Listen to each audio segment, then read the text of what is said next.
A search and rescue dog vanished in 1984, and now, 10 years later, her GPS collar starts transmitting from deep underground. One legendary German shepherd, swallowed by flash floods, leaves behind a signal pulsing from caverns that don't exist on any map. Carlsbad, New Mexico, thought Luna was gone forever, but technology has ripped open a mystery that kept the town's grief alive. As retired handler Jack Morales stares at that impossible blinking dot, he steps into a labyrinth of unmapped caves, decade-old guilt, and a dog whose loyalty might transcend death itself. Why is the collar active after 10 silent years? What secrets lie in those forbidden depths? And how far will a broken man go to find the partner he failed to save? When the earth gives up its missing, will redemption rise with them? Or will another life get lost in the dark? Before we jump back in, tell us where you're tuning in from. And if this story touches you, make sure you're subscribed, because tomorrow, I've saved something extra special for you. The GPS receiver's relentless beeping pulled Jack Morales from the depths of a dream where Luna was still alive, still padding beside him through the desert dawn. His weathered hands reached across the narrow trailer's makeshift nightstand, fingers finding the device that had been silent for 10 years, 4 months, and 16 days. The red dot pulsed steadily on the small screen, coordinates that placed Luna's collar 300 feet beneath the earth, in caverns that shouldn't exist. Jack sat up slowly, his 58-year-old joints protesting the movement. The trailer creaked around him, a tin can home that had sheltered him since his K-9 career ended with Luna's disappearance. Through the window, the first light of dawn painted the New Mexico desert in shades of amber and rust, the same colors that had framed his last sight of Luna as the flash floodwaters swallowed the arroyo where they'd been searching for a missing hiker. The air inside the trailer carried the familiar sense of coffee grounds, dog kibble, and the faint mustiness of old paper. Jack's life had shrunk to these 48 square feet of aluminum and regret, a space barely large enough for a man and his memories. The walls were lined with photographs, some of Luna, others of the dogs he'd trained before her, and a few of the families whose loved ones they'd brought home. But Luna's pictures dominated the small space, documenting her growth from an 8-week-old puppy with oversized ears to the confident, powerful German shepherd who'd become a legend in search and rescue circles. The training journal lay open on his kitchen table where he'd left it the night before, as he did every night. Luna's record was written in his own careful handwriting. 22 successful rescues, 43 training certifications, and a temperament evaluation that simply read, "exceptional." The German shepherd's photograph was clipped to the inside cover, 8 weeks old, all ears and oversized paws, staring up at the camera with the same intelligent brown eyes that would later peer through smoke and debris to find victims no human could locate. Jack's fingers traced the entries, remembering the weight of Luna's small body when he'd first carried her from the shelter, the way she'd immediately settled into his arms as if she'd been waiting for him her entire short life. The shelter workers had warned him that she was too young for intensive training, that German shepherds needed more time to mature before they could handle the psychological demands of search and rescue work. But Luna had proven them wrong within weeks, displaying an intuitive understanding of human distress that Jack had never seen in any other dog. The journal entries told the story of their partnership in precise, professional language that couldn't capture the emotional reality of their bond. June 15th, 1983. Luna located missing child in Guadalupe Mountains after 18-hour search. Child found conscious, dehydrated, but alive in cave system. Luna refused to leave victim's side until paramedics arrived. What the entry didn't mention was how Luna had crawled into the narrow cave opening that the human searchers couldn't fit through, how she'd stayed with the frightened 7-year-old for 3 hours, keeping the child warm with her body heat while Jack worked to widen the entrance. August 3rd, 1983. Flash flood rescue, Pecos River. Luna successfully guided 3 trapped campers to safety through rising waters. Remarkable calm under pressure. The clinical description failed to convey the terror of that night. The way the river had turned into a roaring monster in the space of minutes, swallowing trees and boulders like they were twigs. Luna had plunged into the churning water without hesitation, swimming against the current to reach the stranded campers on their shrinking island of rock.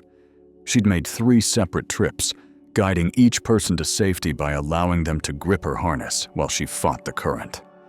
Entry after entry documented not just successful rescues, but Luna's unusual empathy, the way she would gently nose frightened children, the patience she showed with elderly victims, the protective stance she took when guarding the injured until help arrived. She seemed to understand that her job extended beyond simply finding people. She was their guardian angel until human help could take over. The last entry was dated September 12, 1984. Search for missing hiker, Carlsbad area. Luna tracking scent through difficult terrain. Weather conditions deteriorating. Jack had never written the conclusion to that entry. There was no conclusion, only the moment when the wall of water came roaring down the arroyo and Luna disappeared into the churning brown flood, her GPS collar going silent as she vanished beneath the surface. That day played in Jack's memory like a broken film reel, skipping and stuttering over the same terrible moments. The missing hiker was a college student from Texas, visiting Carlsbad caverns with friends who'd lost track of him during an unauthorized exploration of the surrounding desert. By the time the search began, he'd been missing for 18 hours, and the Weather Service was tracking a storm system that threatened to bring flash floods to the normally dry arroyos. Jack and Luna had picked up the student's scent trail near the park's eastern boundary, following it into the maze of sandstone canyons that honeycombed the area. Luna had been confident, her nose to the ground, tail held high in the focused manner that meant she was locked onto something promising. They'd been following the trail for 3 hours when the first drops of rain began to fall. The sound of tires on gravel interrupted his reverie. Jack glanced out the window to see a battered Jeep Cherokee pulling up to his trailer, dust clouds trailing behind it like desert ghosts. He recognized the vehicle. It belonged to Emma Flores, the graduate student who'd been conducting seismic surveys in the area for the past 3 months. Jack had met her twice before, both times when she'd stopped by to ask permission to cross his land with her equipment. Emma was young, maybe 26, with the kind of focused intensity that reminded him of Luna, all business until something caught her attention, then completely absorbed in understanding it. She'd mentioned during their previous conversations that she was working on her dissertation about desert cave systems, using ground-penetrating radar and seismic equipment to map the extensive underground networks that riddled the Carlsbad area. Her work was part of a larger geological survey aimed at understanding how the region's limestone formations had been shaped by millions of years of water flow. Emma climbed out of the Jeep, carrying a metal case that Jack recognized as scientific equipment. Her dark hair was pulled back in a practical ponytail, and her field clothes were already dusty despite the early hour. She approached the trailer with the measured steps of someone who had something important to say, but wasn't sure how to say it.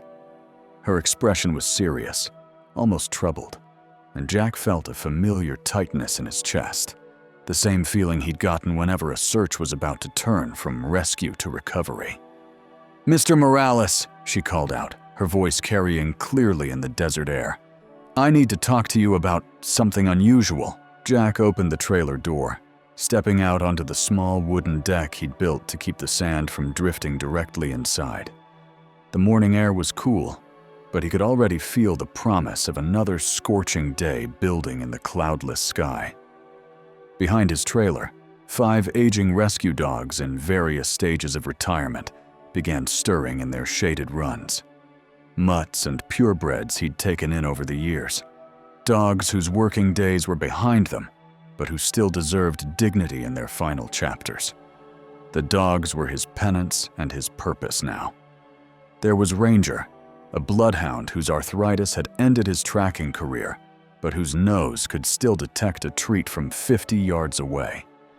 Bella, a border collie mix who'd specialized in avalanche rescue until a shoulder injury forced her retirement. Santos, a German shepherd like Luna, though he lacked her intuitive genius. Maya, a golden retriever who'd worked water rescues until her hip dysplasia became too severe. And Tucker, a mutt of indeterminate breeding whose only qualification was that he'd shown up half-starved at Jack's door 2 years ago and refused to leave. "Early for a social call," Jack said, his voice rusty from sleep and too many years of desert air. Emma set her equipment case down carefully and looked directly at him. Her eyes were green, he noticed, the color of sage after rain. "It's about the GPS signal. The one that started transmitting 3 hours ago." Jack felt his heart skip. He hadn't told anyone about the receiver, hadn't shared his decade-long vigil with the device that monitored Luna's collar frequency. The GPS technology in 1984 had been primitive compared to modern standards, but effective enough for tracking working dogs across difficult terrain. Luna's collar had been one of the first generation of units designed specifically for search and rescue operations, with a battery life that should have lasted no more than 6 months under ideal conditions. The fact that Emma knew about the signal meant she had equipment sensitive enough to detect it, equipment that could tell them things about Luna's location that his simple handheld receiver couldn't. Jack's device was basic, designed for real-time tracking during active searches. It could tell him Luna's general location and signal strength, but it couldn't provide the kind of detailed topographical analysis that Emma's sophisticated instruments might offer. "You picked it up on your seismic gear," he said. It wasn't a question. "More than picked it up. I've been mapping subsurface structures for my dissertation on desert cave systems. When that collar started transmitting, it lit up my equipment like a beacon." Emma opened her case, revealing instruments that looked far more sophisticated than anything Jack had seen during his ranger days. "Mr. Morales, that signal is coming from a depth that shouldn't be possible. It's not just underground. It's in a cavern system that my preliminary scans suggest extends for miles." The equipment in Emma's case looked like something from a science fiction movie. Digital displays showed incomprehensible readouts, and cables connected various devices in a configuration that spoke of serious scientific purpose. Jack could see what appeared to be ground-penetrating radar units, seismic sensors, and computer interfaces that could process and display underground formations in real time. Jack studied her face, looking for the skepticism he'd grown accustomed to whenever Luna's name came up in conversation. 10 years had taught him to recognize the look people got when they thought he was clinging to false hope, unable to accept that his partner was gone. But Emma's expression held only scientific curiosity and something that might have been excitement. "I know what you're thinking," she continued. "GPS collars don't just start working after 10 years of silence. The battery should have died long ago, but the signal strength suggests otherwise, and the location." She paused, glancing toward the distant outline of Carlsbad Caverns National Park.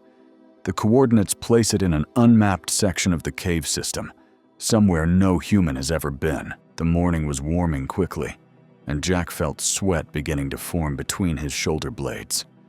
He thought about the shrine the townspeople maintained along Highway 62, 3 miles south of his trailer. Every few days, someone left fresh tennis balls or photographs at the small marker they'd erected in Luna's memory. Children who'd been born after her disappearance still knew her story, still understood that Luna was more than just a search and rescue dog. She was proof that some bonds transcended death itself. The shrine had appeared spontaneously in the weeks following Luna's disappearance, started by the family of the first child she'd rescued. Other families had joined them, adding their own mementos and memories, until the roadside memorial had become a pilgrimage site for anyone whose life had been touched by Luna's service. Jack visited the shrine every few weeks, not out of any sense of obligation, but because seeing the fresh offerings reminded him that Luna's legacy extended far beyond his own grief. "What are you suggesting?" Jack asked, though he already knew the answer. "I'm suggesting we find out what's down there." Emma's voice was steady, but Jack caught the underlying current of anticipation. "My equipment can map the cavern system, identify safe entry points, track the signal to its source. But I can't do it alone, and I can't do it without someone who understands what we might find." Jack looked back at his trailer, at the journal still open on his table, at the photograph of an 8-week-old puppy who'd grown up to save 22 lives before vanishing into the earth. The GPS receiver continued its electronic beeping, each tone a reminder that somewhere in the darkness below, Luna's caller was calling. He thought about the families who still stopped by the shrine, the children who asked their parents to tell them Luna's story one more time, the weight of a decade's worth of guilt that sat on his chest like a stone. Emma was offering him something he'd never dared hope for: answers. Not just the location of Luna's remains, but the possibility, however remote, that the impossible might be true. "When do we start?" Jack said. The old dogs began barking their morning greeting to the sun, their voices carrying across the desert like an echo of hunts long past. In the distance, heat waves were already beginning to rise from the sand, distorting the horizon into something that looked almost like water. Jack watched Emma's face break into a smile, and for the first time in 10 years, he felt something that might have been hope stirring in his chest. Luna was calling, and this time he was going to answer. Telling and preparing this story took us a lot of time, so if you are enjoying it, subscribe to our channel. It means a lot to us.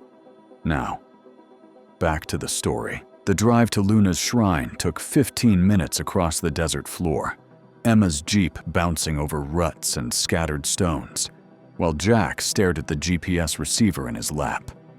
The signal remained constant, pulsing from coordinates that placed Luna's collar deeper underground than any known cave system in the region. Emma had insisted they visit the shrine before attempting any underground exploration, claiming she needed to establish baseline readings from the surface directly above the signal's origin point. Jack hadn't been to the shrine in 3 weeks, and he was unprepared for what they found when Emma pulled the Jeep to a stop beside Highway 62. The simple wooden cross that had marked Luna's memorial for 10 years was now surrounded by dozens of fresh offerings. Tennis balls formed a small pyramid beside the weathered plaque, their bright colors stark against the desert sand. Photographs in plastic sleeves fluttered from the cross's arms, pictures of Luna during her working days, images of the families she'd saved, and newer photos of children holding dogs they'd named in her honor. "My God," Emma whispered, stepping out of the Jeep with her equipment case. "I had no idea so many people still remembered." Jack knelt beside the shrine, his fingers tracing the worn edges of Luna's plaque. The inscription was simple: Luna, faithful partner, guardian angel, forever searching. Below that, someone had added fresh flowers, their petals already wilting in the morning heat. A handwritten note was tucked beneath the bouquet, written in a child's careful script. "Thank you for saving my grandpa in 1983. I hope you're still helping people wherever you are." The emotion hit Jack like a physical blow. 10 years of carrying guilt, 10 years of believing he'd failed Luna in her final moments, and here was proof that her memory lived on in ways he'd never imagined. The shrine wasn't just a memorial, it was a testament to the lives she'd touched, the legacy that outlasted her physical presence. Emma was setting up her equipment 30 yards from the shrine, her instruments arranged in a precise grid pattern that would allow her to map the underground formations. The ground-penetrating radar cast invisible beams deep into the earth, while seismic sensors detected the subtle vibrations that revealed the presence of empty spaces below. Her laptop screen displayed a real-time cross-section of the underground geology, layers of limestone and sandstone rendered in shades of blue and green. "Jack, you need to see this," Emma called, her voice tight with excitement and something else, concern. Jack approached her makeshift command station, the GPS receiver still beeping steadily in his hand. Emma's laptop screen showed what looked like a three-dimensional map of underground chambers, a vast network of interconnected caverns that extended far beyond anything documented in the official geological surveys of the area. "The signal is coming from here," Emma said, pointing to a section of the display where a red dot pulsed 300 feet below the surface. "But look at this. The cavern it's in connects to a system that runs for miles in every direction. Some of these chambers are enormous, big enough to hold aircraft hangars." Jack studied the display, trying to understand the implications. How is that possible? The Park Service has mapped every known cave in this area. Not these caves. They're much deeper than the tourist areas, probably formed by a different geological process entirely. The limestone here is riddled with solutions channels. Basically, underground rivers that carved out these spaces over millions of years. Emma manipulated the display, zooming in on the area directly below Luna's shrine. But here's what doesn't make sense. Look at the signal itself. She switched to a different screen that showed the GPS transmission as a series of waveforms and data packets. Jack couldn't interpret the technical readouts, but Emma's expression told him something was seriously wrong.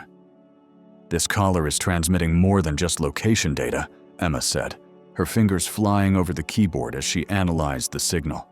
"There are additional data streams, biometric readings, environmental sensors, technology that didn't exist in 1984.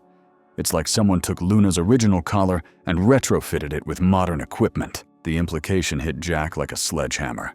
If Luna's collar had been modified, it meant someone had found it, and possibly Luna herself, at some point in the past 10 years. But who would have the resources and expertise to upgrade 1980s technology with modern components? And why would they leave the collar in an unmapped cave system hundreds of feet underground? Jack's hands shook as he held the GPS receiver, watching the steady pulse that had brought him hope just hours before. Now it felt like a cruel joke, a technological breadcrumb trail that raised more questions than it answered. If Luna was alive, why hadn't she been returned to the surface? If she was dead, who had found her remains?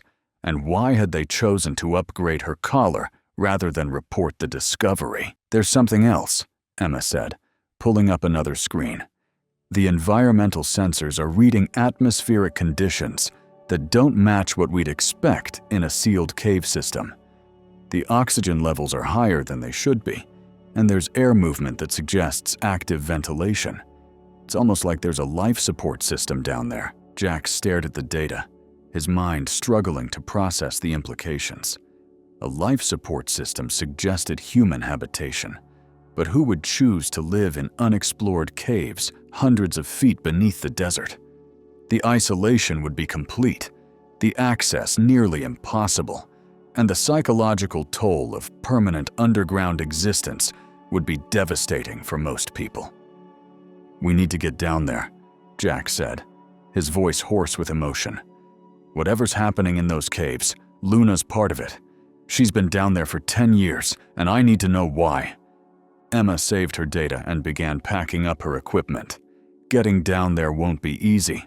The caves don't connect to any known entrance points, and we're talking about a descent of 300 feet through unmapped passages. We'll need professional cavers, specialized equipment, permits from the Park Service. "How long?" Jack interrupted. "To organize a proper expedition? Weeks, maybe months. The bureaucracy alone could take—" "No!" Jack's voice carried a finality that surprised both of them. "Luna's been waiting 10 years. I'm not making her wait any longer." Emma studied his face, reading the determination there. "Jack, I understand how you feel, but this isn't something we can attempt alone. The risks are enormous. Cave diving requires specialized training, backup systems, emergency protocols. Then we find another way. Jack looked back at the shrine, at the fresh offerings left by people who still believed in Luna's legacy. There has to be another entrance, something closer to the surface. Your equipment found this cave system. It can find a way in. Emma was quiet for a long moment, her scientific caution warring with the growing realization that Jack was right. Whatever was happening in the caves below, it had been hidden for a decade. Organizing an official expedition would mean involving authorities, filing reports, answering questions that might alert whoever was responsible for Luna's collar modifications. By the time they cut through the red tape, any evidence might be destroyed or moved. There might be another option, Emma said finally. Natural sinkholes sometimes provide access to deeper cave systems.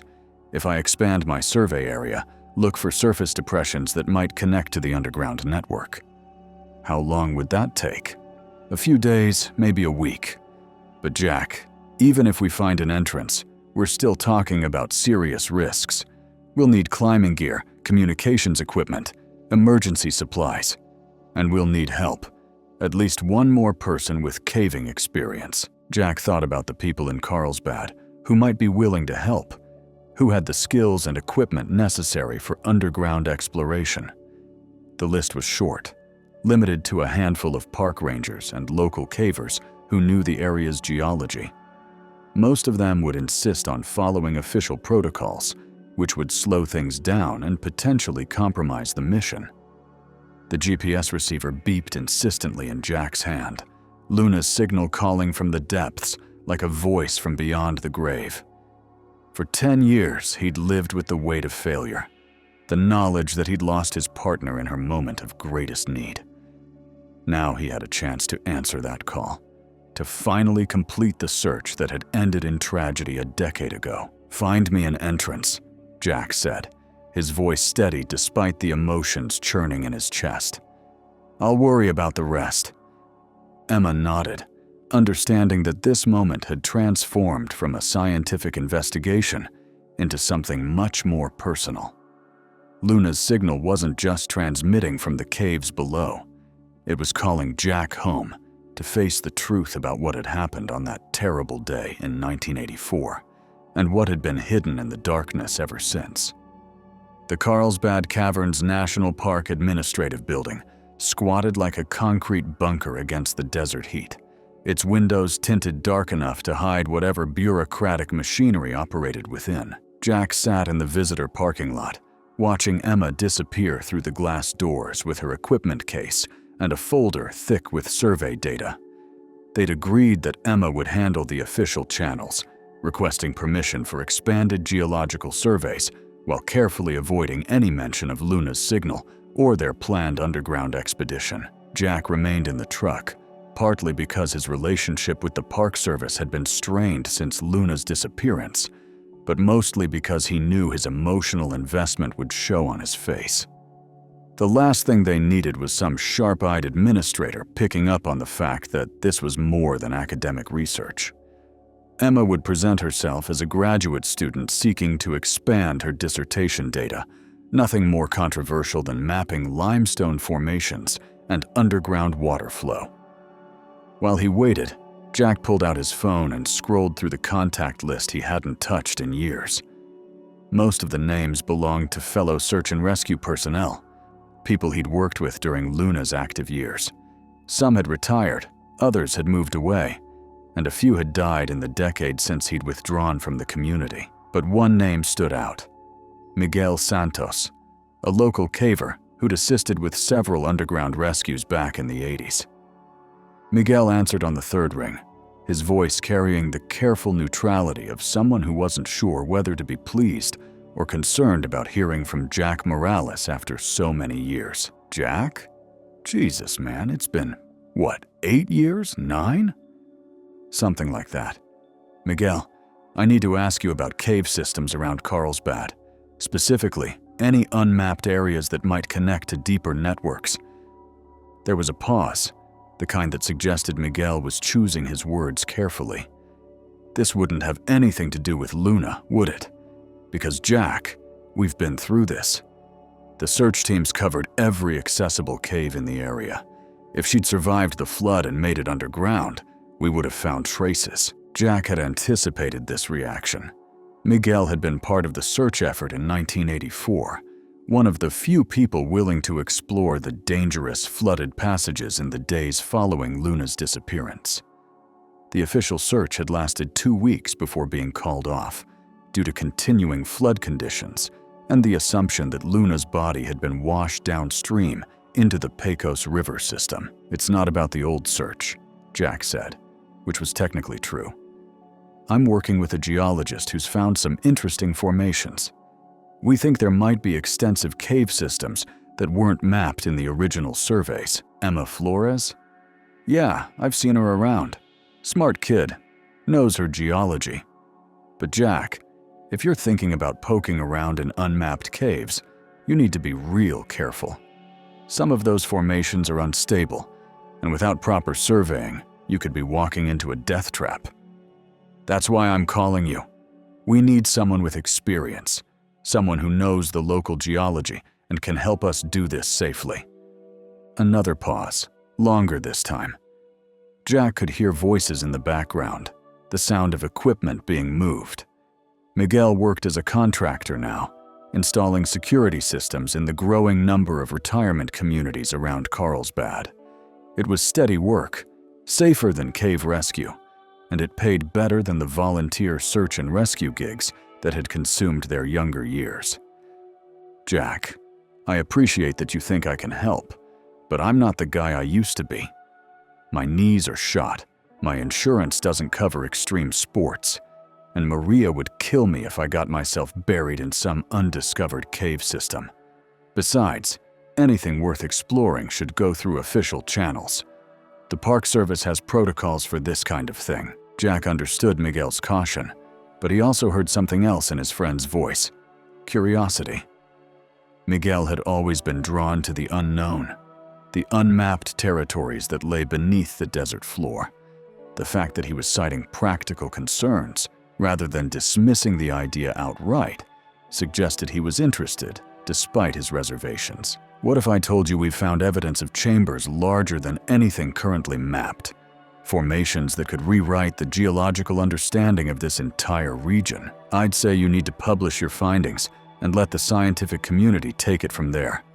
Jack, whatever you're really after down there, it's not worth getting killed for." The conversation was going nowhere, and Jack knew he was pushing too hard. Miguel's reluctance was reasonable, even responsible, but it left Jack with limited options for technical expertise. He needed someone who knew caves, someone who could navigate underground hazards while helping to locate Luna's signal. Without that expertise, any attempt to reach the deep cave system would be suicidal. "Think about it," Jack said. "If you change your mind, or if you know someone else who might be interested, give me a call." After ending the call, Jack sat in the truck's cab, watching heat waves distort the landscape beyond the parking lot. The desert stretched endlessly in every direction, its surface revealing nothing of the vast underground networks that honeycombed the limestone beneath. Somewhere in that hidden world, Luna's collar was broadcasting its impossible signal, calling him toward answers he'd waited 10 years to find. His phone buzzed with a text message from Emma. "Need you inside. Found something important." Jack locked the truck and walked across the superheated asphalt toward the administrative building. The air conditioning hit him like a cold slap when he entered the lobby, where Emma was waiting with a woman he recognized but hadn't seen in years. Ranger Celeste Romero looked exactly the same. Compact, efficient, with steel gray hair pulled back in a regulation bun, and eyes that seemed to catalog every detail of their surroundings. "Jack Morales," Celeste said, extending her hand with the crisp professionalism that had made her one of the most respected rangers in the Park Service. "I heard you were working with Miss Flores on geological surveys. It's good to see you back in an official capacity." Jack shook her hand, wondering how much Emma had revealed about their true purpose. Celeste had been involved in the search for Luna back in 1984, though she'd been a junior ranger then, fresh out of training and eager to prove herself. She'd also lost a colleague in the same flash flood that claimed Luna, Ranger Davis Martinez, who'd been swept away while trying to evacuate campers from a low-lying area near the Pecos River. Miss Flores was just showing me some interesting data from her subsurface mapping project, Celeste continued, gesturing toward a conference room where Emma's laptop was connected to a large display screen. I pulled the original geological surveys from our archives for comparison, and there are some significant discrepancies. They followed Celeste into the conference room, where Jack saw Emma's underground mapping data displayed alongside older, hand-drawn cave charts from the 1970s and early 80s. The modern data revealed the vast underground network they'd discovered beneath Luna's shrine, while the historical charts showed only the well-known tourist caves and a few smaller formations. The original surveys were limited by the technology available at the time, Celeste explained, pointing to the differences between the old and new maps. Ground-penetrating radar wasn't widely available for civilian use, and most cave mapping was done through direct exploration. But what's interesting is that some of these deeper formations were actually noted in preliminary reports that were never followed up. She pulled out a manila folder thick with yellowed documents. I found these in the archives while researching Miss Flores' survey area. Incident reports from 1984, including the flood that… She paused, glancing at Jack with sympathy. The flood that took Luna and Ranger Martinez. Jack felt his breath catch. He'd never seen the official incident reports from Luna's disappearance, had been too overwhelmed by grief and guilt to request them through proper channels. The Park Service had briefed him on the basic facts: flash flood, extensive search efforts, no recoverable remains. But the detailed documentation had remained locked away in administrative files. "May I?" Jack asked, reaching toward the folder. Celeste hesitated for a moment, then nodded. "They're public records. You have every right to see them." Jack opened the folder with hands that weren't quite steady. The first document was Celeste's own report, written in the precise language of official documentation. But as he read through the details, inconsistencies began to emerge that he'd never noticed during the chaos of the original search. The timeline was wrong. According to the official report, the flash flood had occurred at 2:47 p.m. on September 12, 1984. But Jack remembered checking his watch when Luna disappeared. It had been closer to 3:15 p.m. The discrepancy was small, maybe insignificant, but it suggested that the official timeline had been reconstructed rather than recorded in real time. More troubling was the description of the search area. The report placed Luna's last known location in Rattlesnake Canyon, a popular hiking area about 2 miles from where Jack actually remembered losing her. The GPS coordinates listed in the official documentation were off by nearly a mile, placing the incident in a completely different drainage system. "This isn't right," Jack said, looking up from the reports. "These coordinates, this location, we weren't anywhere near Rattlesnake Canyon when Luna disappeared." Celeste frowned, moving to look over his shoulder at the document. "That's my report, Jack. I was there that day, remember? I helped coordinate the search grid. I remember you being there, but this location is wrong. We were in Willow Creek Arroyo, following the missing hiker's trail toward the limestone formations east of the park boundary. Luna had been tracking for 3 hours when the flood hit." "Willow Creek Arroyo?" Celeste's voice carried a note of confusion. "Jack, that's outside our jurisdiction. If you'd been searching in that area, we would have needed different protocols, coordination with county agencies." Emma had been quietly studying the documents, while Jack and Celeste debated the location discrepancies. Now she looked up from the paperwork with an expression of growing concern. "There's something else," she said. "According to these reports, the missing hiker was found safe the same day Luna disappeared. Found by a different search team in a completely different area. But if that's true, why were you still searching? Why was Luna tracking in Willow Creek Arroyo if the missing person had already been located?" The question hung in the air like a challenge. Jack tried to remember the details of that day, but 10 years of grief and guilt had blurred the specifics. He'd been so focused on Luna's disappearance that he'd never questioned the broader context of the search operation. But Emma was right. If the missing hiker had been found safe, there would have been no reason to continue searching in a dangerous flood zone. "I need to see the other reports," Jack said. "Everything from that day. Weather service warnings, search coordination logs, communication transcripts." Celeste was studying Jack's face with the expression of someone who was beginning to understand that this wasn't just about geological surveys. "Jack, what exactly are you looking for? And please don't tell me this is just academic research, because I can see in your eyes that it's more than that." Jack looked at Emma, who gave him a barely perceptible nod. They'd agreed to keep Luna's signal secret until they understood more about what was happening underground, but the inconsistencies in the official reports suggested that the truth about 1984 was more complex than either of them had imagined. "We've detected some unusual signals from the cave systems beneath Willow Creek Arroyo," Jack said carefully. "Electronic signals that might be connected to equipment that went missing during the 1984 flood." Celeste's expression shifted from curiosity to alarm. "What kind of equipment? And how is it possible that electronic signals are being detected from a 10-year-old incident?" Emma stepped forward, recognizing that they'd passed the point of plausible deniability. "Luna's GPS collar has started transmitting again. The signal is coming from deep underground, from cave systems that weren't mapped in 1984. The silence that followed was broken only by the hum of the building's air conditioning system. Celeste stared at them for a long moment, her professional composure cracking slightly as she processed the implications. "That's impossible," she said finally. "The battery life on those early GPS units was 6 months maximum, and if Luna's collar had been active at any point in the past 10 years, our monitoring systems would have detected it." "Not if it was transmitting from 300 feet underground," Emma replied. "And not if someone modified it with modern technology." Celeste sat down heavily in one of the conference room chairs, her face pale. "Modified? You're talking about someone finding Luna's remains and upgrading her equipment?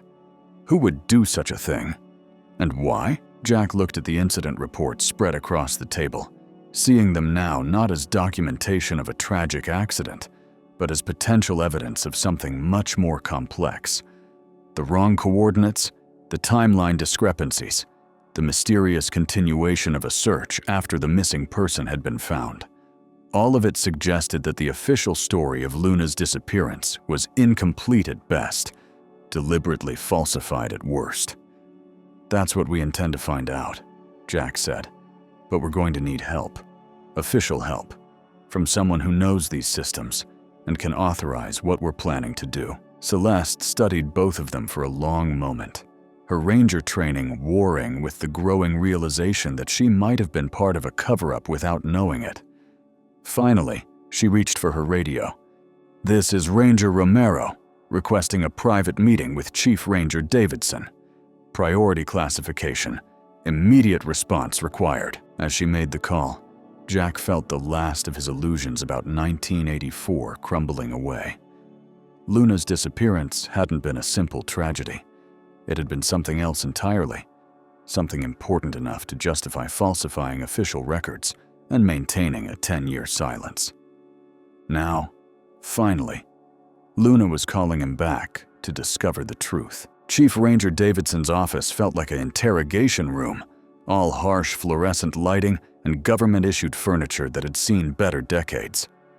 Jack sat across from Davidson's desk, flanked by Emma and Celeste, while the Chief Ranger studied the incident reports with the expression of a man who'd just discovered termites in his foundation. Davidson was approaching retirement, gray-haired and methodical, with the kind of institutional memory that made him both valuable and dangerous to bureaucratic secrets. "These discrepancies are troubling," Davidson said finally, setting down the 1984 reports. "Rattlesnake Canyon versus Willow Creek Arroyo. Timeline inconsistencies. Search continuation after victim recovery. Either we had massive coordination failures that day, or someone deliberately altered these records. Emma leaned forward, her laptop displaying the underground mapping data that had started everything. Chief Davidson, the cave system we've discovered extends far beyond anything documented in your geological surveys. If Luna's collar is transmitting from those depths, it suggests she found an entrance that was never mapped or reported, or someone carried her collar there, Davidson replied grimly. Miss Flores, I appreciate your scientific thoroughness, but we need to consider all possibilities. If these signals are real, they could indicate criminal activity, grave robbing, evidence tampering, or worse. Jack felt a chill that had nothing to do with the office's aggressive air conditioning. For 10 years, he'd assumed Luna had simply drowned in the flash flood, her body swept downstream and buried somewhere in the vast Chihuahuan desert. The possibility that someone had deliberately moved her remains, or that she'd survived only to be held captive underground, opened emotional wounds he'd thought were healed. There's something else, Celeste said, pulling another folder from the stack of archival materials. I found Dr. Luis Ortega's research proposal from 1983. He was requesting funding to study extensive unmapped cave systems in the Carlsbad area, specifically mentioning Willow Creek Arroyo as a high-priority location. Jack recognized the name immediately. Dr. Luis Ortega was a speleologist at the University of New Mexico, one of the leading experts on southwestern cave systems. More importantly, he'd been part of the search effort for Luna, though Jack remembered him as being more interested in the geological aspects of the flood than in actually finding the missing dog. Ortega knew about these caves a year before Luna disappeared, Emma asked, studying the research proposal on Celeste's laptop screen. According to this, he'd identified what he called significant subsurface anomalies in the limestone formations east of the park. He was requesting funding for ground-penetrating radar surveys and exploratory drilling. Celeste scrolled through the document, highlighting relevant passages. The funding was denied due to budget constraints. But look at this. He resubmitted the same proposal every year from 1983 to 1990. Davidson took the laptop, reading through Ortega's research proposal with growing concern. This suggests he had specific knowledge of cave systems that weren't in our official surveys. If he was searching that area during the Luna incident, he might have been looking for something other than a missing dog. Jack finished. The pieces were starting to form a picture he didn't like. Chief, I need to ask, was Ortega involved in the decision to search Willow Creek Arroyo? Did he suggest that location? Davidson was quiet for a long moment, his fingers drumming against the desk in a nervous rhythm. I wasn't Chief Ranger in 1984, but I was here. I remember Ortega pushing hard for expanded search areas, claiming his geological expertise could help locate victims in cave systems. He was particularly insistent about searching the eastern drainage areas, the areas he'd been trying to get funding to explore, Emma said. He used Luna's disappearance as an excuse to access caves he couldn't study through official channels. The implications were staggering.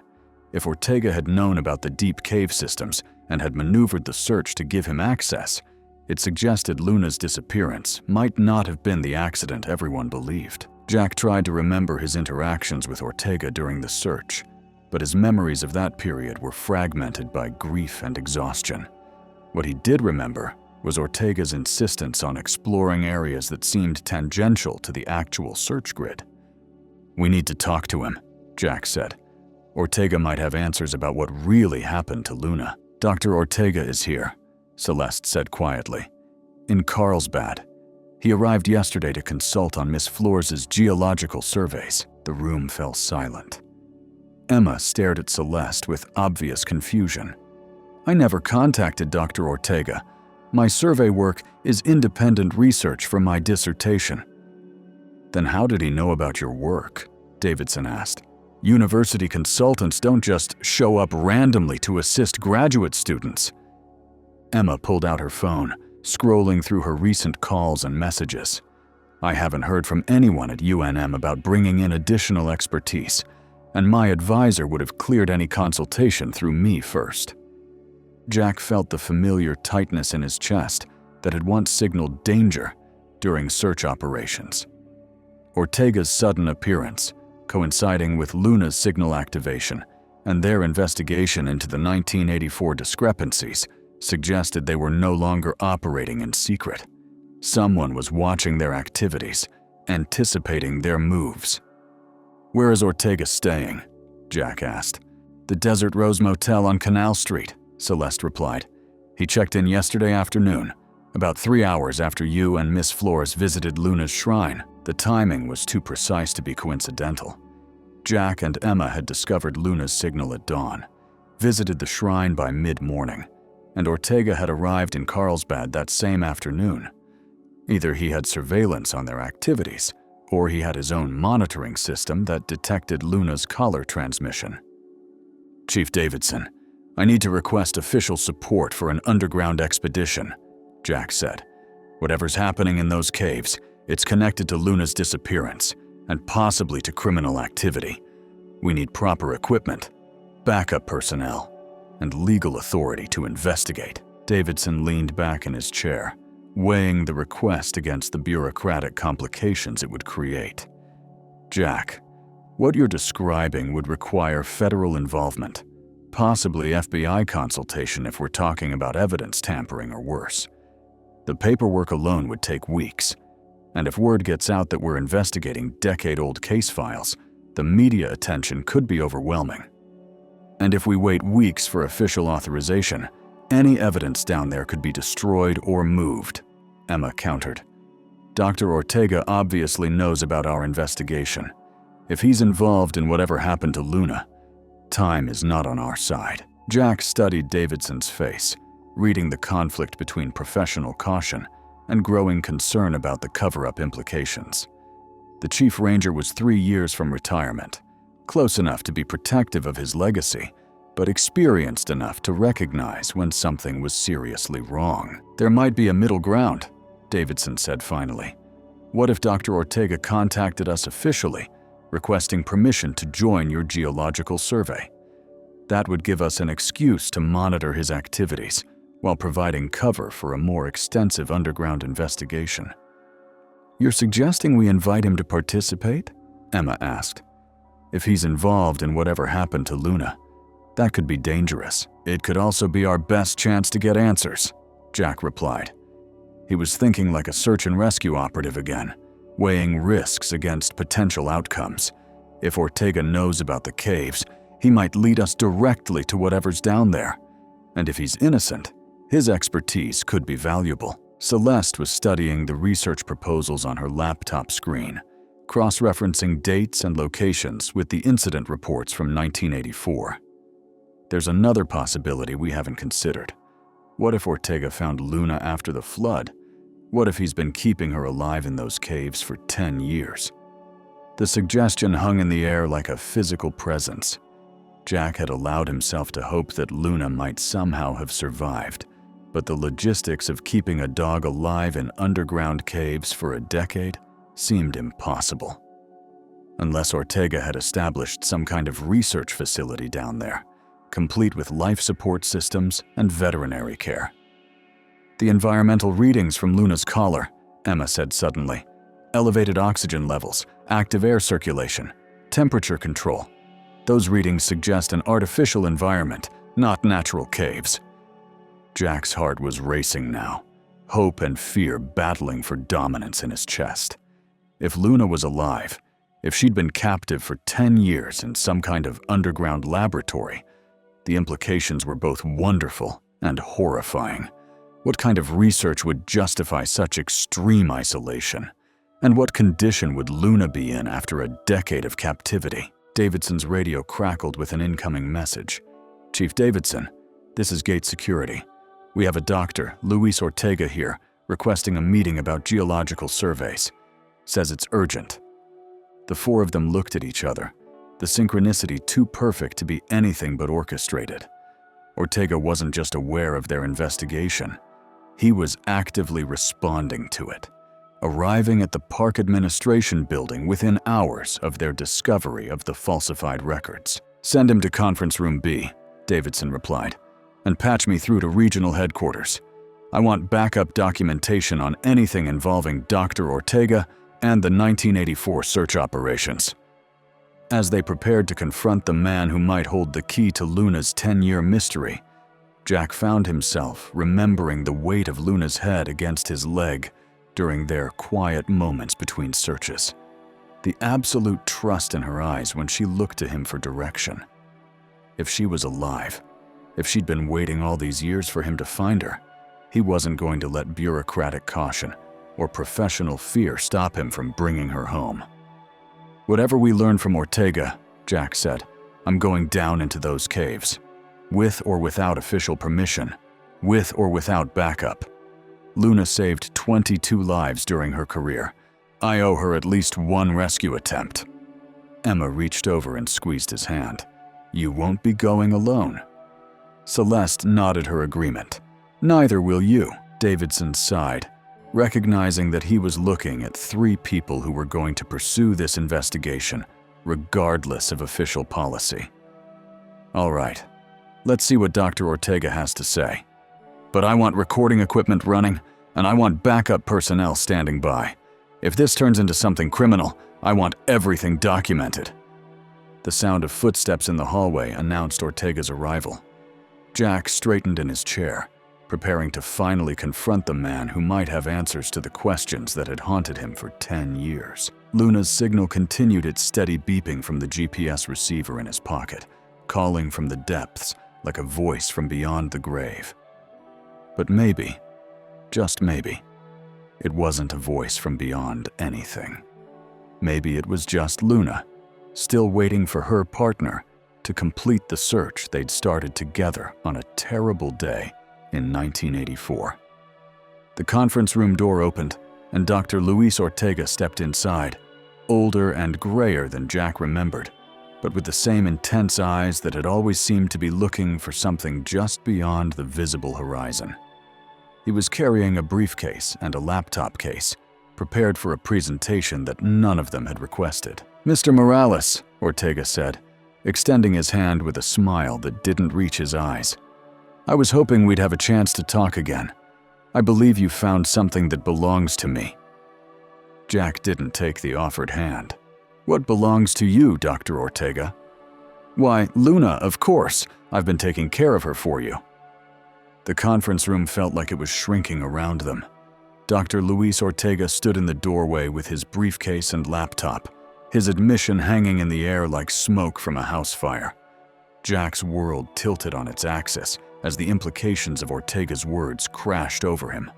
Luna was alive, had been alive for 10 years, and this man had been keeping her from him. "You son of a bitch," Jack said, rising from his chair so quickly it toppled backward. "Where is she? What have you done to her?" Ortega raised his hands in a placating gesture, but his eyes held no fear, only the calculating patience of someone who'd been preparing for this conversation for a decade. "Please, Mr. Morales, sit down. This is much more complex than you realize, and Luna's welfare depends on your understanding the full situation before you react." Davidson's hand moved to his radio. "Dr. Ortega, I'm placing you under investigative detention, pending. Chief Davidson, before you make any decisions that could endanger Luna's life, I suggest you look at this." Ortega set his briefcase on the conference table and opened it with deliberate care. Inside, nestled in foam padding, was a tablet computer displaying what appeared to be a live video feed. The screen showed a large, well-lit underground chamber with smooth limestone walls and modern equipment lining the perimeter. In the center of the space, lying on what looked like a comfortable bed, covered with blankets, was a German Shepherd. The dog was gray around the muzzle, clearly aged, but alert and apparently healthy. She lifted her head as if responding to some sound, and Jack saw the familiar, intelligent brown eyes that had haunted his dreams for 10 years. "Luna," Jack whispered, his voice breaking. Emma leaned forward, studying the video feed with scientific curiosity and growing amazement. She looks remarkably healthy for a dog that would be 16 years old. German Shepherds rarely live past 14, and most show significant physical decline by 12. Ortega smiled, the expression of a researcher proud of his work. Luna is indeed 16 years old, chronologically speaking, but biologically, she's functioning at approximately 8 years of age. The research project she's been part of has not only extended her lifespan, it's actually reversed many aspects of cellular aging. Celeste was recording everything on her phone, her ranger training kicking in despite the surreal nature of the situation. Dr. Ortega, you're confessing to kidnapping a search and rescue dog and conducting unauthorized medical experiments. Do you understand the legal implications of what you're saying? Kidnapping implies taking someone against their will, Ortega replied calmly. Luna came to me voluntarily during the 1984 flood. She was injured, trapped in a collapsed section of cave, and would have died without immediate intervention. I saved her life, and in return, she's helped me make breakthrough discoveries in longevity research that could revolutionize human medicine. Jack stared at the video feed, watching Luna shift position on her bed. Even through the digital interface, he could see she moved with surprising ease for a dog her age. But more disturbing was the sophisticated medical equipment visible in the background. IV stands, monitoring devices, computer terminals that suggested ongoing medical intervention rather than simple care. "You're experimenting on her," Jack said, his voice hard with controlled rage. "You've been using her as a test subject for 10 years. "I've been saving her life every day for 10 years, Ortega corrected. "Luna was dying when I found her, Jack. Internal injuries from the flood, infections from contaminated water, trauma that would have killed her within hours. The experimental treatments I began that day weren't just about research. They were about keeping alive a dog that had given everything to save human lives." Emma was studying the medical equipment visible in the video feed, her expression troubled. "Dr. Ortega, what exactly are these treatments?" The environmental readings from Luna's collar suggest highly controlled atmospheric conditions, advanced life support systems. Ortega pulled out a thick folder from his briefcase, setting it on the table with reverent care. Luna's complete medical records, 10 years of veterinary care, experimental protocols, and breakthrough discoveries. She's been part of a cellular regeneration project funded by private pharmaceutical interests, research that could extend healthy human lifespan by decades. Jack reached for the folder, his hand shaking as he opened it to reveal hundreds of pages of medical documentation. The records were meticulously detailed, showing everything from daily vital signs to complex genetic analyses. But what struck him most were the photographs documenting Luna's condition over the years, images showing her recovery from the flood injuries, her adaptation to the underground environment, and her apparent rejuvenation as the experimental treatments took effect. "She was dying," Ortega continued, his voice taking on the fervor of a true believer. "Massive internal bleeding, punctured lung, severe head trauma. Conventional veterinary medicine would have recommended euthanasia within hours. But I had access to experimental regenerative therapies, stem cell treatments that were decades ahead of anything available to the public." Davidson was studying the legal implications, his face grim. "Dr. Ortega, even if your motives were initially humanitarian, keeping Luna hidden for 10 years while her handler believed she was dead constitutes fraud, theft of government property, and violation of numerous research protocols. You should have contacted authorities once she was stabilized." "And what would have happened then?" Ortega demanded.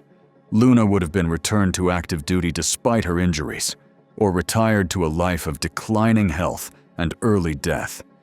Instead, she's lived a decade longer than any German Shepherd in recorded history, contributing to research that could save millions of human lives." Jack found himself torn between rage at the deception and amazement at Luna's apparent condition.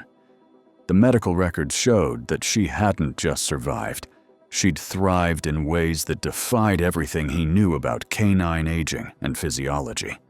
Blood work from the previous month showed cellular markers consistent with a dog half her chronological age. "The regenerative treatments work," Emma said, reading over Jack's shoulder. "According to these records, Luna's telomeres have actually lengthened over the past 10 years. Her cellular age has reversed." "Which brings us to why I'm here now," Ortega said, his expression becoming more serious. "The private funding for this research is ending. The pharmaceutical company that's been supporting the project has decided to focus on human trials, and they want to conclude Luna's participation in the program." The euphemism hung in the air like a death sentence. Jack looked up from the medical records, understanding immediately what Ortega was really saying. "They want to kill her. After 10 years of keeping her alive, they want to end the project. They want to perform a complete necropsy to analyze the long-term effects of the treatments," Ortega confirmed. "It would provide valuable data for human applications, but it would obviously end Luna's life. That's why her GPS collar reactivated. I programmed it to send a distress signal if the project's termination became imminent." Celeste was still recording, her professional instincts warring with the emotional complexity of the situation. "Dr. Ortega, are you asking us to help you steal Luna from your own research facility?" "I'm asking you to help me save her life," Ortega replied. "Again, the facility is scheduled for decommissioning in 72 hours. After that, Luna will be transported to a laboratory in Colorado for final analysis. This is our only chance to get her out." Jack stood up, his decision crystallizing with sudden clarity. "Where is she?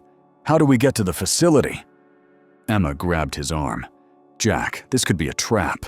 We only have his word that any of this is true. The video could be fabricated. The medical records could be falsified." But Jack was studying the live video feed again, watching Luna's subtle movements and mannerisms. The way she tilted her head when listening to sounds. The precise way she positioned herself on the bed. These were behaviors he'd observed thousands of times during their partnership. No fabrication could capture those intimate details. "It's her," Jack said simply. "That's Luna. And if there's any chance she's alive down there, I'm going to bring her home." Ortega closed his briefcase and stood up. "The entrance to the facility is through a concealed shaft in Willow Creek Arroyo, approximately 200 yards from where Luna originally disappeared. The descent is 300 feet through a modified cave system that we've equipped with climbing infrastructure. But Mr. Morales, you need to understand, this isn't just a rescue mission. If we remove Luna from the facility, we'll be destroying research that could revolutionize human medicine." "Good," Jack said without hesitation. "Luna saved 22 lives during her career. She doesn't owe medicine anything else." The room fell silent as the full scope of their situation became clear. Luna was alive, imprisoned in an underground laboratory, scheduled for execution in 3 days. The man who'd held her captive for 10 years was now offering to help them rescue her, but only by destroying research that could potentially save thousands of human lives. Jack looked around the room at Emma, Celeste, and Davidson, reading the conflict in their faces.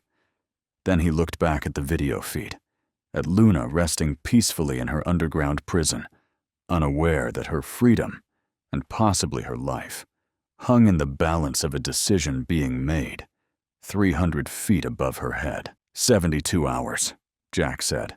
"We're going to need equipment, backup plans, and a way to get Luna medical care once we bring her to the surface. Dr. Ortega, you're going to tell us everything about that facility, every security measure, every risk we'll face down there." "And if I refuse?" Jack met Ortega's eyes with the steady gaze of a man who'd spent years making life and death decisions in impossible circumstances. "Then I'll find another way. But Luna's coming home, with or without your help." The tablet screen showed Luna settling back onto her bed, unaware that after 10 years of captivity, Her rescue was finally about to begin. The war room atmosphere in Chief Davidson's office had intensified over the past 18 hours. Maps covered every available surface. Technical diagrams were taped to the walls, and equipment cases lined the floor like sleeping soldiers awaiting deployment. Jack hadn't slept since Ortega's revelation, his mind cycling through rescue scenarios and contingency plans with the obsessive focus that had once made him one of the region's most effective search and rescue coordinators. Emma sat cross-legged on the floor, her laptop connected to Ortega's technical files, building a three-dimensional model of the underground facility that would guide their descent. The complex was far more extensive than any of them had imagined. A multi-level research station carved into the limestone bedrock, complete with laboratories, living quarters, and life support systems that had operated in secret for over a decade. The main laboratory where Luna is being held is on the lowest level, approximately 320 feet below the surface, Emma said, rotating the 3D model to show the facility's vertical layout. Access is through a concealed elevator shaft in Willow Creek Arroyo, but there's also an emergency exit that connects to the natural cave system about 50 feet higher. Ortega stood beside the display, his demeanor having shifted from arrogant scientist to worried accomplice over the course of their planning session. The facility operates on skeleton crew during decommissioning, maybe 6 people total, including security. But they're not expecting an intrusion. The location has been secret for 10 years. Celeste was studying the security protocols Ortega had provided. Her ranger training focused on tactical considerations. Motion sensors at the main entrance, electronic locks on all interior doors, and surveillance cameras throughout the complex. But no armed security? That seems unlikely for a facility conducting illegal research.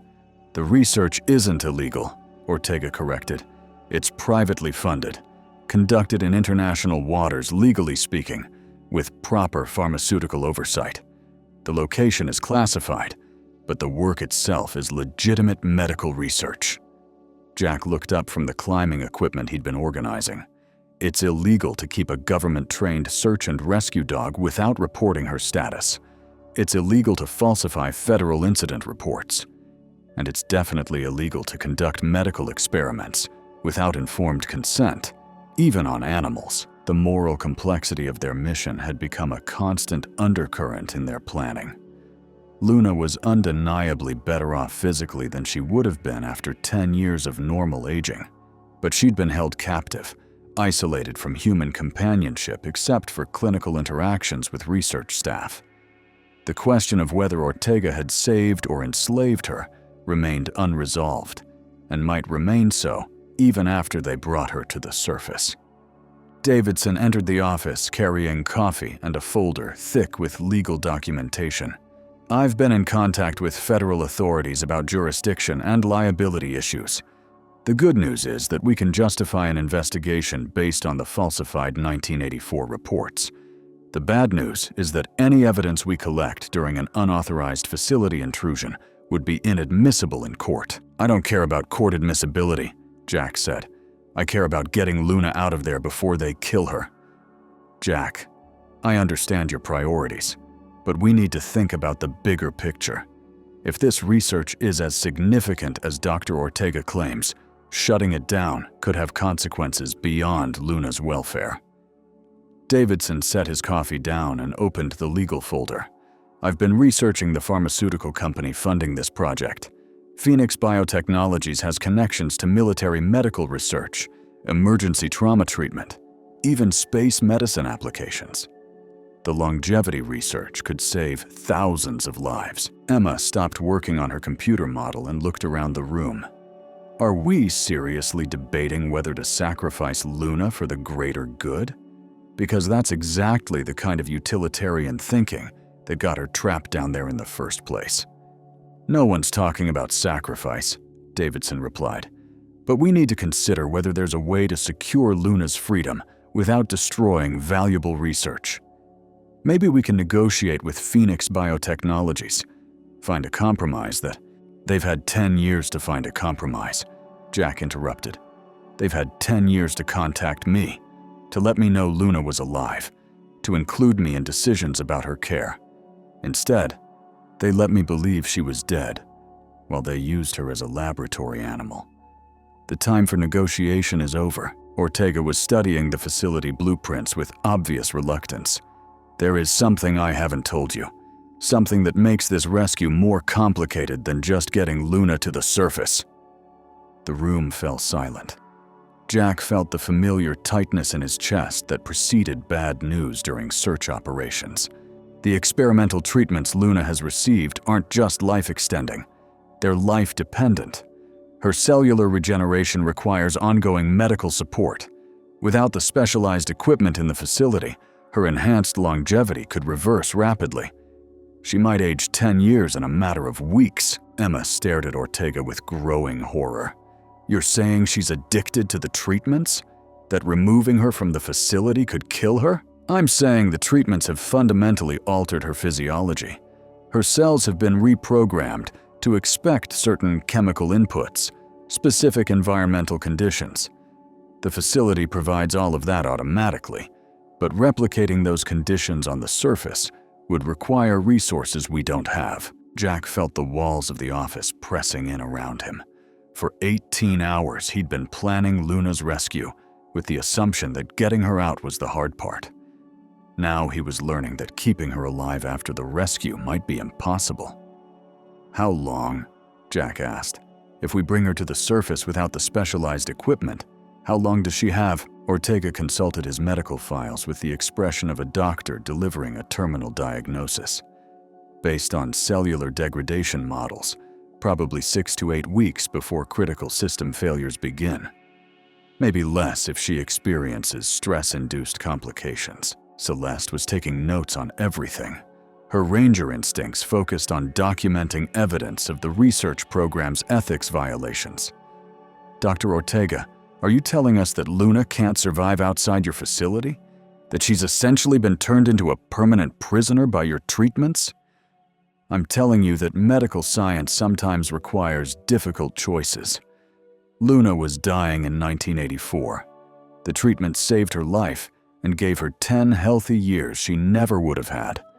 The fact that those treatments come with dependencies is unfortunate, but it doesn't change the fundamental reality that she's alive because of them. Jack stood up, his decision crystallizing despite the new complications. Then we take some of the equipment with us. We steal whatever Luna needs to survive, and we figure out long-term solutions later. The equipment is integrated into the facility's infrastructure, Ortega protested. Some of it weighs hundreds of pounds, requires specialized power supplies, needs constant technical maintenance. You can't just unplug it and carry it to the surface. Emma was studying the facility blueprints with renewed focus, her scientific mind working through the technical challenges. What if we don't take her to the surface immediately? What if we establish a temporary base in the natural cave system, somewhere close enough to the facility to access the equipment, but far enough away to avoid detection? You're talking about camping underground for weeks while we figure out how to wean Luna off experimental medical treatments, Davidson said. The logistics alone would be overwhelming. Food, water, power, medical supplies for both Luna and the rescue team. Miguel Santos, Jack said suddenly. The caver I contacted yesterday. His company installs security systems, which means he has access to portable power supplies, communication equipment, even temporary shelter systems designed for harsh environments. Celeste looked up from her notes. You think he'd help with something this complex? And illegal? Miguel spent 2 weeks searching for Luna in 1984. He risked his life multiple times trying to find her in flooded caves. If I can convince him she's alive and needs help, he'll do whatever it takes. Jack pulled out his phone and scrolled to Miguel's number. The conversation they'd had the day before felt like it had happened in another lifetime, before he knew Luna was alive, before he understood the full scope of what they were facing. Miguel, it's Jack again. I need to tell you something that's going to sound impossible, but I need you to trust me. Jack took a deep breath, Luna is alive. She's been held in an underground research facility for 10 years, and we have 72 hours to get her out before they kill her." The silence on the other end of the call stretched for nearly a minute. When Miguel finally spoke, his voice was carefully controlled. "Jack, I think you need to. I'm sending you video footage and medical records. Look at them, and then call me back. But Miguel, if there's any part of you that still cares about that dog, any part of you that remembers what she meant to this community, please don't dismiss this without looking at the evidence." Jack ended the call and nodded to Emma, who immediately began transmitting the files Ortega had provided. Within minutes, Miguel would be looking at proof that Luna had survived, thrived, and was now facing execution unless they could mount a successful rescue operation in one of the most challenging environments imaginable. 68 hours, Jack said, looking around the room at the maps, equipment, and faces of the people who'd committed to helping him. That's how much time we have to plan and execute a mission that involves descending 300 feet underground, infiltrating a secret research facility, extracting a dog who can't survive without specialized medical equipment, and establishing a temporary base in unmapped caves while we figure out long-term solutions. Emma saved her work and closed her laptop. "Then we better get started." The phone rang. Miguel's name appeared on the caller ID. "Jack." Miguel's voice was thick with emotion. "How fast can you get to my warehouse? And how much equipment are we going to need?" For the first time in 18 hours, Jack allowed himself to smile. Luna's rescue team was coming together, and despite the impossible odds, despite the technical challenges and legal complications, they were going to bring her home. The countdown to Luna's freedom had begun. The descent into Willow Creek Arroyo began at 3:17 a.m., when the desert darkness was absolute and the facility's overnight skeleton crew would be at their most vulnerable. Jack rappelled down the concealed shaft first, his headlamp cutting through the blackness as he followed Ortega's memorized route to the facility's emergency entrance. Behind him, Emma, Miguel, and Celeste descended in careful sequence, their equipment packs heavy with climbing gear, communication devices, and the portable medical supplies they hoped would keep Luna alive during transition. The shaft opened into a natural limestone corridor that had been reinforced with steel supports and emergency lighting. Ortega's intelligence proved accurate. Motion sensors had been installed, but they were focused on the main elevator entrance, not the emergency access route that connected to the undeveloped cave system. Miguel's security expertise guided them around the surveillance cameras, his knowledge of installation blind spots, allowing them to move through the facility's outer perimeter undetected. "First checkpoint," Emma whispered into her radio, confirming their position to Davidson, who was coordinating surface support from his office 30 miles away. No contact with security personnel, proceeding to Luna's location. The facility's interior was a surreal combination of cutting-edge laboratory and utilitarian cave construction. Stainless steel equipment lined corridors, carved from living rock, while fiber optic cables and ventilation ducts snaked along limestone walls that had been formed over millions of years.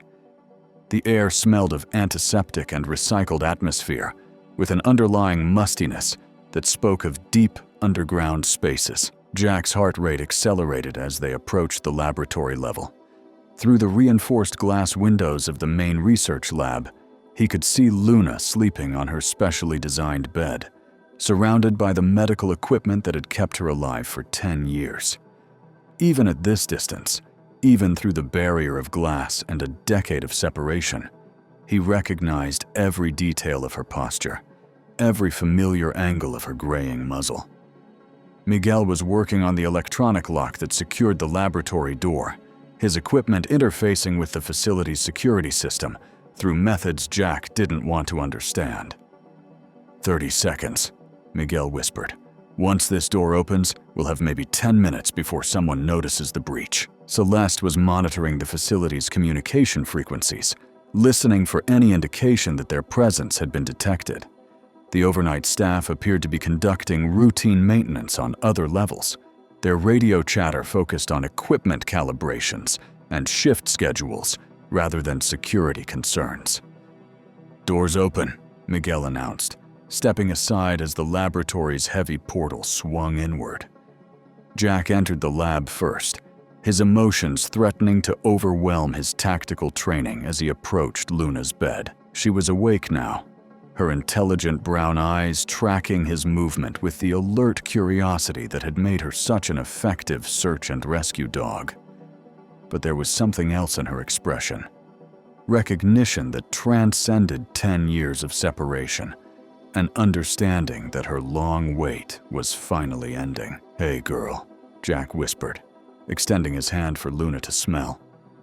"I'm sorry it took me so long to find you." Luna's tail began a slow wag, her nose investigating Jack's scent with the thorough attention she'd once devoted to tracking missing persons. When she was satisfied with her identification, she pressed her head against his palm in the gesture of trust and affection that had concluded thousands of successful searches. Emma was already connecting portable monitoring equipment to Luna's IV lines, documenting her vital signs, and beginning the process of transitioning her from the facility's integrated life support to their improvised medical kit. Heart rate elevated but stable, respirations normal, temperature within acceptable range. "She's responding well to seeing you, Jack." The reunion was interrupted by the sound of voices in the corridor outside the laboratory. Celeste's radio monitoring had detected facility personnel investigating an anomaly in the security system, their casual maintenance routine shifting to active investigation mode. "We need to move," Miguel said, disconnecting his equipment from the door's locking mechanism. "Security sweep incoming. Maybe 3 minutes before they reach this level." Jack was helping Luna to her feet, amazed by her mobility despite her age and the medical interventions that had sustained her. The experimental treatments had clearly been effective. She moved with the confident grace of a dog, half her chronological age, though Jack could see the subtle signs of her dependence on the facility's support systems. Emma had loaded Luna's complete medical files onto a portable drive, while simultaneously configuring the equipment they'd brought to maintain her critical treatments. "I can maintain her cellular regeneration therapy for maybe 6 hours with our supplies. After that, we'll need to establish the cave base or risk serious complications." They moved through the facility's corridors with Luna between them, her presence transforming their technical rescue mission into something that felt like a family reunion. Despite the decade of separation, despite the artificial environment where she'd been held, Luna fell naturally into the working relationship she'd once shared with Jack. She stayed close to his left side, alert but calm, ready to follow his lead through whatever challenges lay ahead. The emergency exit route led them through increasingly natural cave formations as they moved away from the facility's developed areas. Luna navigated the rocky terrain with surprising agility, her enhanced physiology allowing her to keep pace with humans who were decades younger. But Jack could see her growing fatigue, the subtle signs that her body was already missing the comprehensive support provided by the laboratory's integrated systems. "Cave base established," Miguel reported over the radio as they reached a natural chamber about 200 yards from the facility. Temporary shelter deployed, power systems online, communication with surface confirmed. Emma immediately began setting up the medical equipment they'd brought, creating a makeshift veterinary station in the limestone chamber that would serve as Luna's transitional care facility. The portable monitors showed that Luna's vital signs remained stable, but the real test would come over the following hours as her body adjusted to life outside the carefully controlled laboratory environment. Jack. Luna's tail was wagging steadily now as she explored the natural cave space, her nose investigating scents and textures she hadn't experienced in 10 years. Despite her medical dependencies, despite the uncertainty of her long-term prognosis, she seemed to understand that she was finally free. Celeste was monitoring facility communications from their cave base, tracking the security response to their intrusion. They've discovered the breach, but they're focusing on equipment theft rather than Luna's absence. Sounds like they don't check on her regularly during overnight shifts. That detail struck Jack as particularly heartbreaking. Luna had spent 10 years in isolation so complete that her absence wasn't immediately noticed. Whatever medical benefits the treatments had provided, they hadn't included the companionship and purpose that had defined her working life. "How long before they realize she's gone?" Jack asked. "Shift changes at 8 a.m. Ortega's voice came through their radio link from the surface, where he was providing intelligent support while maintaining plausible deniability about the rescue. "They'll discover her absence during morning rounds, which gives us maybe 4 hours before they initiate facility lockdown." Emma was reviewing Luna's real-time medical data on her portable monitoring system, tracking the changes in her physiology as the facility's treatments began to fade. Her cellular regeneration markers are dropping, but slowly.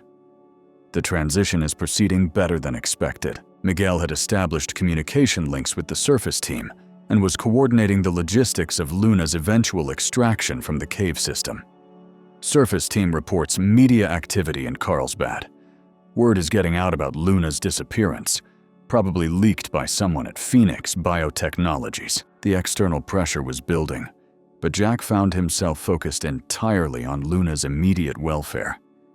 She had settled beside him in the cave chamber, her head resting against his leg in the familiar position she'd taken during quiet moments between searches.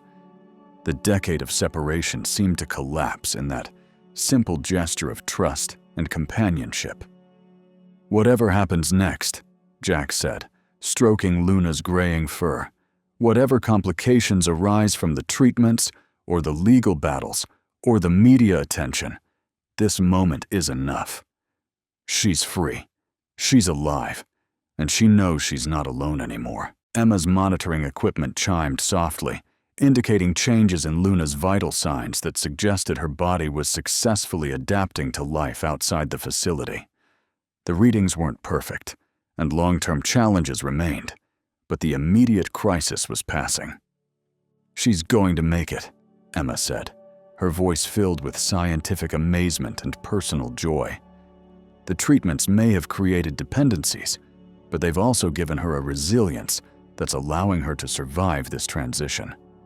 Luna's not just surviving, she's thriving." As dawn approached somewhere 300 feet above their underground refuge, Jack watched Luna sleeping peacefully for the first time in a decade, without the constant hum of laboratory equipment.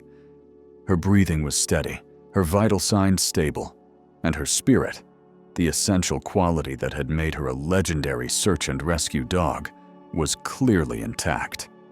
The rescue was complete. Luna was home. 6 months later, Jack sat on the porch of his expanded trailer, watching Luna navigate the obstacle course Miguel had built in the desert behind their property.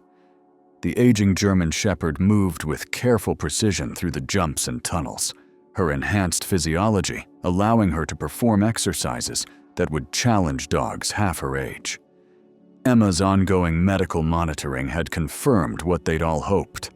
Luna's body had successfully adapted to life outside the research facility, maintaining most of the treatment's benefits while gradually becoming less dependent on artificial support. The legal battles had been as complex as predicted. Phoenix Biotechnologies had initially threatened criminal charges for theft of proprietary research, but public opinion had shifted decisively in Luna's favor once her story became public. The image of a legendary search and rescue dog being held captive for a decade had proven too powerful for corporate lawyers to overcome. Eventually, the company had agreed to a settlement that provided Luna with lifetime medical care while allowing Jack to retain custody. Dr. Ortega had faced professional sanctions for his unauthorized research methods, but his longevity discoveries had been too significant to ignore. The treatments that had extended Luna's life were now being adapted for human applications under proper oversight, with Luna serving as a living testament to their potential. She'd become, in an ironic twist, the most famous research subject in the history of veterinary medicine. "She's remarkable," Emma said, joining Jack on the porch with 2 cups of coffee and a tablet displaying Luna's latest medical reports. Her cellular age has stabilized at approximately 9 years biological time. She could potentially live another decade with this physiology. Jack accepted the coffee, his eyes never leaving Luna as she completed her daily exercise routine.